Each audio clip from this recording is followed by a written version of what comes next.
10C torsa ad the point, and 10D is all artifacts. Okay, everyone send the message. I have a question. Yeah. You said she had degenerative heart block. Had she previously had syncope before she got her pacemaker? Yes. Yes. So I think we could add another question, which is, what was the cause of syncope? So patient with heart block. just to discuss that. Sure, we should discuss that. Sure. So what we see here is there is recurrent bursts of wide QRS tachycardia. You just see a few paced beats. You see the lead AVF, for example. You see a short run of tachycardia, then a P wave which is not conducted, and then a paced QRS, and then you have another short run of tachycardia, intermittent. So you just see a few paced beats. The rest are all polymorphic wide QRS beats. So they are recurrent polymorphic VT, and there is AV block. So you see the P waves never conduct. So obviously we are talking of polymorphic VT. Now if you look at the second polymorphic VT, or you look at lead 1, correspond after the paced complex. So you have this paced complex, and you have a really long time to the T wave. You can't apply the same yardstick of QT measurement to a paced complex as you do to a narrow, but you have to be a clinician and imagine your mind the QT interval is more than 600 milliseconds. Okay, so any QT which is more than 600 is very abnormal. And then you got on top, so you got long QT interval and you got recurrent polymorphic VT, which brings us to the question that this is after the pacemaker, but the syncope even before the pacemaker, in complete heart block patients, syncope is often not because of bradycardia, but syncope is because of tachycardia, specifically polymorphic VT. So next time you see any patient with complete heart block, always look at the QT interval, because if they have a prolonged QT interval, they are particularly at high risk for sudden death. Yeah, which brings us to Dr. S.B. Gupta's talk that the patient was in a drug-free state before pacemaker, and the patient has received several antibiotics and other drugs after the pacemaker. So I think these are very important, valid points. I mean, we have to take a holistic approach to the patient, but we'll go ahead with the story. So can we go to the next slide? So this is what kept on happening repeatedly to the patient. So what to do? 11, question number 11. 11A, give intravenous lignocaine. 11B, give intravenous magnesium. 11C, increase the pacing rate. The patient was kept at a pacing rate of 60 beats a minute. So increase the pacing rate. And 11D is do all of the above. Give magnesium, give lignocaine, and increase the pacing rate. You can start voting now. Obviously, it's for this rhythm you're going to shock the patient. But after that, the question refers to after that, because the patient is repeatedly going into ventricular fibrillation. Okay, everyone's voted. Dr. Green, what would you go for? Well, you know, if you ask me what I would do first, it would be B, give IV magnesium. But I would, as I was giving it, I would be calling for the pacemaker programmer, and I would increase the pacemaker programmer up to 90 or 100. And you didn't put, in the meantime, just depends on how far away the pacemaker programmer is. I might have given isoprel while waiting for the programmer to get there. So lidocaine is unlikely to work, but is unlikely to hurt. So I think any of these are reasonable. The first one I would do would be give 2 grams of intravenous magnesium. The dramatic thing was that the magnesium would be given and everything would subside. And within a minute or two it would restart. So they had given magnesium several times. And there's a limit to which you could give magnesium also, because you can get hypotension and other side effects of hypermagnesemia. Lignocaine was tried, as you said, it didn't do much, but it's not wrong really in a desperate situation. The pacemaker programmer was called for, and what I did was immediately increase the pacing rate to 90 to 100 a minute. And the next slide. And the moment the pacing rate was increased, The QT is still not normal, it's still a little on the higher side, but you can see heart rate 94. That's the only reliable thing on the computerized ECG, according to me, the heart rate.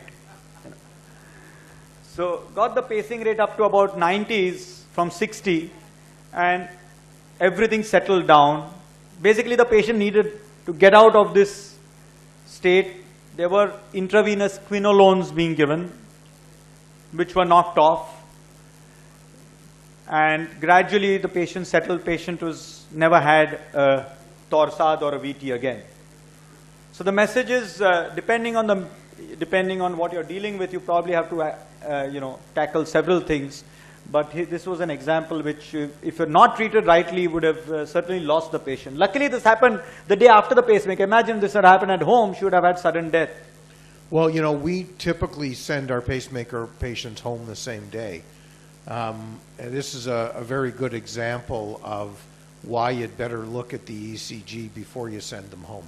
Because if the QT is that long, even if she wasn't having torsade at the time, I'm not sure I would have sent her home. Right. See, generally we give cefazolin for most patient of pacemakers. At least that's what every hospital has their own antibiotic policy. But we give cefazolin, and to my knowledge, cefazolin is not implicated, Dr. Gupta, in the QT prolonging drugs. But IV quinolones can... This I don't remember exactly.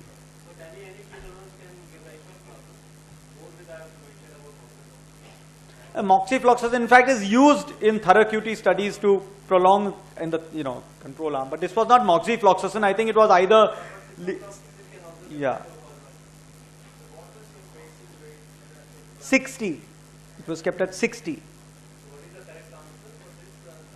All of the above. Give magnesium and increase the pacing rate, and giving lignocaine is not wrong also. This is question number 12. Question number 12. So we'll have quickly, because you got only 3 choices. Dr. Green, some background. So this is a 91-year-old man who presents with lightheaded spells. So 12A, atrial fibrillation, 12B, complete heart block, 12C, both. I think amongst doctors it's okay if you use the term complete heart block, but in front of patients I hate to use this terminology. I've had one patient with complete heart block who almost had syncope. The pulse rate didn't change, but just hearing that I have complete heart block almost fainted. No? I hadn't thought of that, but I think you're right. I think it's a term that gets, it's like heart failure. Yeah. Heart failure, that's... Okay, everyone's voted, and I think most of it got this answer. So go to the next slide then. And so it's the same. We've seen this before. We saw a few of them today. This is atrial fibrillation with a regular ventricular response. So the most important diagnostic here is complete heart block, but the answer is both, because it's atrial fibrillation and complete heart block. When you see atrial fibrillation with a regular ventricular response, it's got to be dissociated rhythm. I think the important thing is that patient certainly needs a pacemaker, but not to forget the anticoagulation. I think that's the importance of diagnosing atrial fibrillation patients with pacemakers, because don't forget, you will treat the bradycardia, but the patient may land up with hemiplegia because you did not anticoagulate when it was required. Next. So we see patients in our pacemaker clinic all the time who come in with atrial fibrillation totally unknown to them because they have perfectly regular rhythms. Next slide. Okay, quickly, this is question number 13. So this is from Amit's collection. Amit will recognize this. This is a 63-year-old gentleman, old CABG, moderate LV dysfunction, came with syncope, was admitted for observation. You can clearly see the old inferior wall myocardial infarction, and one PVC is seen also at the end. So which cause of syncope is it mandatory to rule out here? 13A, ventricular tachycardia, 13B, vasovagal, 13C, postural hypotension, and 13D, TIA, transient ischemic attack. So start voting, which is it mandatory to rule out here? Okay, 3 more seconds to go. 1, 2, 3. Can you go back? I think first thing is, let's get transient ischemic attack out of the way. I make a provocative statement in my talks. Brain disease does not produce syncope. Never. Syncope is not a neurological disease. I have no idea how many patients we get referred from neurology clinic with syncope because they were sent first to neurology rather than cardiology. But do they come with a CT and an MRI? Here, unfortunately, they come with that. Carotid Dopplers, CT, MRI, EEGs, negative, send them to cardiology. If it is syncope, it is cardiovascular, it is not neurologic. And TIA never, ever, ever causes syncope. Okay. So, if it's a young patient or a patient with a normal heart, I think it's mandatory to rule out vasovagal. But when you talk of a patient with structural heart disease and ventricular dysfunction, it's mandatory to rule out ventricular tachycardia. So please, class, remember this: normal heart, diseased heart. Here you already got an old MI, you got CABG, LV dysfunction, a PVC falling there on the T wave. Next slide, the patient was admitted for observation. Next slide. So how best, now you think it's VT, you must rule out VT. How best to rule out VT in this case? So this is question 14. 14A, 24-hour Holter, the key word is best. 14B, 1 week event recorder, which we have, I think I'm sure here also people may be using that 1 week recorder. C is long-term implantable recorder, which can be kept implanted for 2 years. And question 14, this is right. 14D is EP study, EP study. So which is the best way here? Start sending your SMS now. 14A, B, C or D?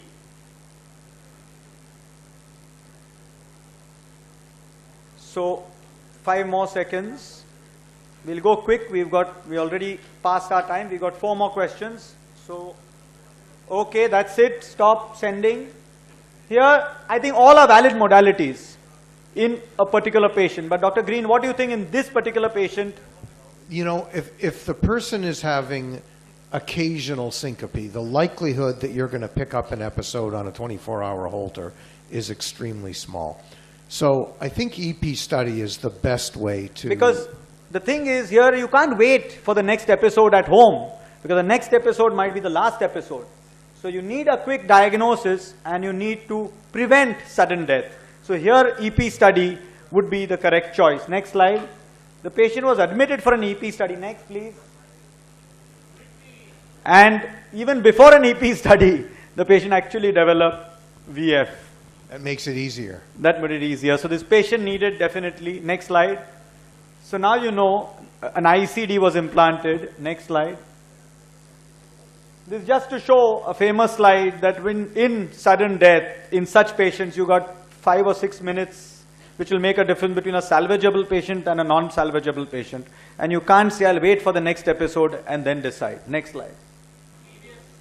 Among the choices, you should have said directly ICD implantation. This fortunately were a time when the patient was in the hospital. Yeah, but you know, the question was, we wanted to just discuss The different question was the diagnosis, modalities. not the treatment. So I think he asked, what's the best way to make the diagnosis? I think I would totally agree that you'd probably already decided upon the treatment when you admitted them to hospital, but that's not diagnostic. Is that a fair comment? Sure. So this is 15. Yeah, 15.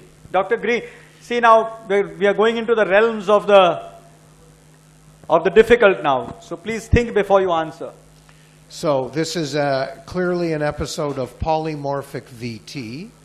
And my question is, we've seen a few episodes, we've seen a few cases of torsade de pointe.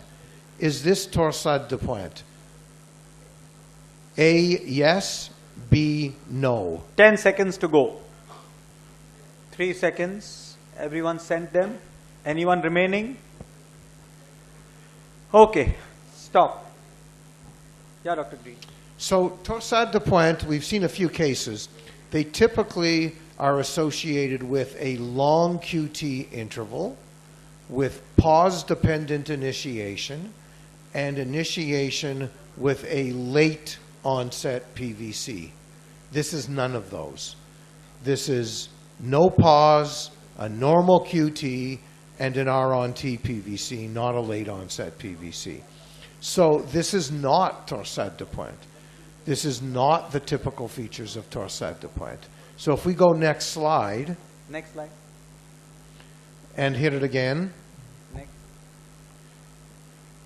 Sinus, this is a short QT and a short coupled PVC and no pause dependent initiation. So all of this suggests that this is not Torsades. Next slide. Next. This is Torsades. Again, this is heart block. This is a pause dependent initiation, a late onset PVC with a long QT. So not all, the message here, not all polymorphic VT is Torsades. There's different mechanisms, and that was a totally different mechanism than this one. That was an ischemic-induced ventricular fibrillation. This is Torsades de Pointe. So they are different, there's different mechanisms, and the treatments are different. So the voting stops here. We have 3 more questions which are not for voting because it's going to take about 2-3 minutes to compile the result of these 15. We go to the next one, so you can switch off your mobiles now. Next. So this is a relatively common scenario. A gentleman who has an old myocardial infarction comes with some chest discomfort, with a sense of impending collapse, and you record a wide QRS tachycardia. What will you call this? Ischemic VT, scar VT, supraventricular tachycardia with left bundle branch block, or sinus tachycardia? Anyone in the audience? The asterisk is there. Scar V is scar VT. No.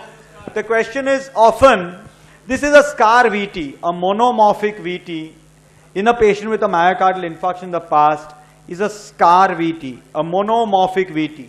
If you had any doubt, look at lead V1.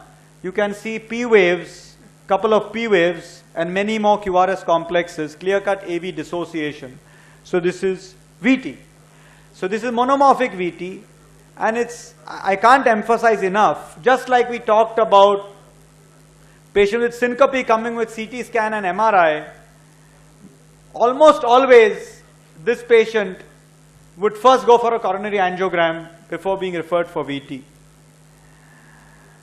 Scar VT, and even if he goes for an angiogram, the worst scenario will go for old infarct-related vessel, chronic total occlusion, attempt at opening it for a couple of hours, then fail to open it, or open it, and patient again gets a VT, and then comes to the electrophysiologist.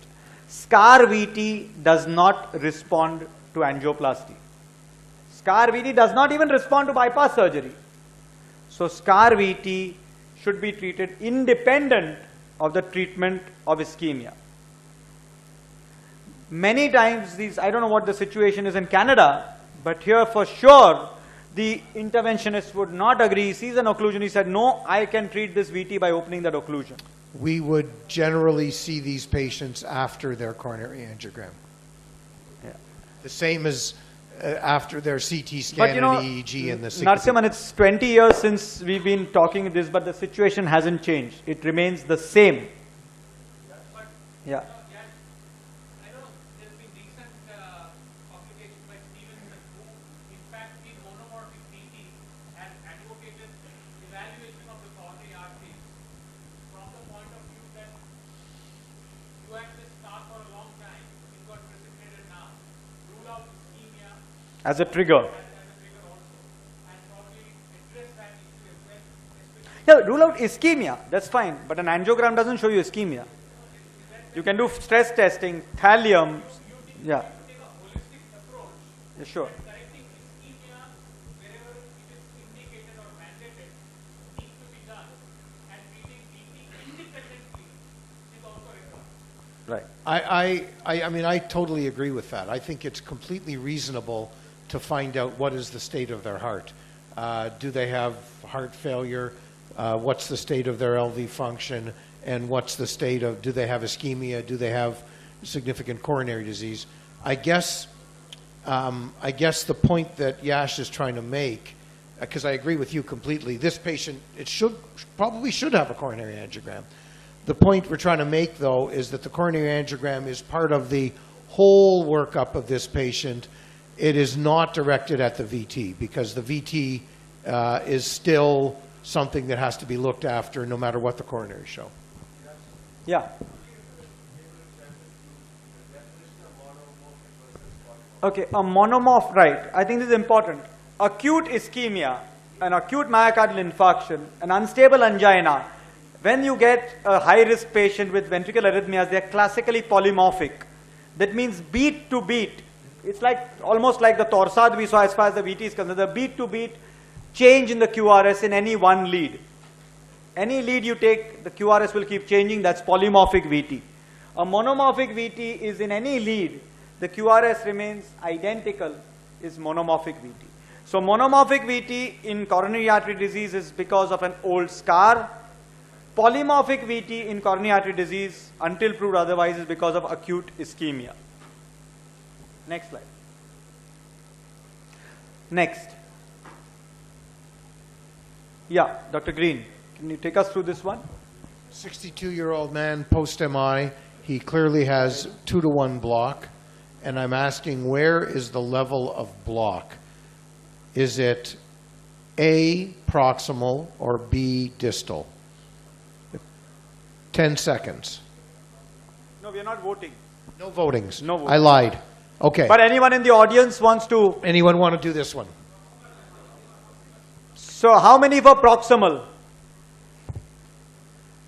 And how many for distal? So Dr. Green, I think more than 95%. I think it's good. This is great, because I think the point here is that even despite the right bundle branch block, that extremely long conducted PR interval is incompatible with distal block. You shouldn't have a PR interval of 400 with distal block. That would make the HV interval be 300, and that's impossible. So when you see such a long PR interval, that suggests that it is in fact proximal block. And of course, the other feature here is the inferior inflow.